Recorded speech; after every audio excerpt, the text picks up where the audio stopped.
So my plan to help restore our democracy is to give every American adult 100 democracy dollars every year that you can only give to candidates and campaigns, and you use it or lose it. So it disappears if you don't spend it.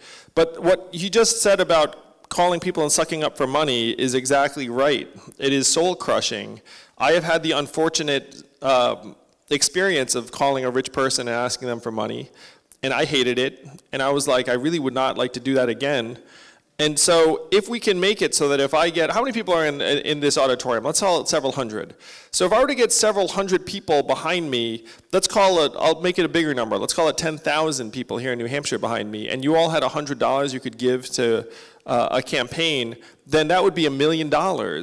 And then I could spend all of my time trying to figure out how to represent you and serve your interests, as opposed to calling some 1%er and asking them for $20,000. So if you align the money and the people, then that changes the responsiveness of your representatives. But right now, the brutal truth is that I have to do something to appeal to the people, and then I have to go to my car and then call people for money.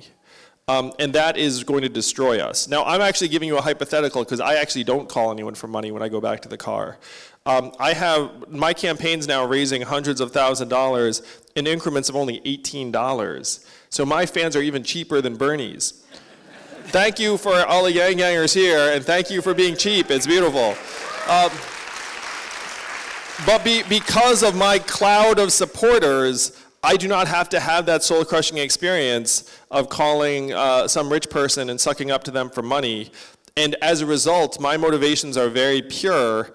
And that's what we have to do for every congressperson. And for the life of me, I do not understand, because if you get them alone and you say, hey, do you like calling people and sucking up for money? They're like, oh no, I hate it. Where's part of the job? And it's like, then why don't we just get rid of it?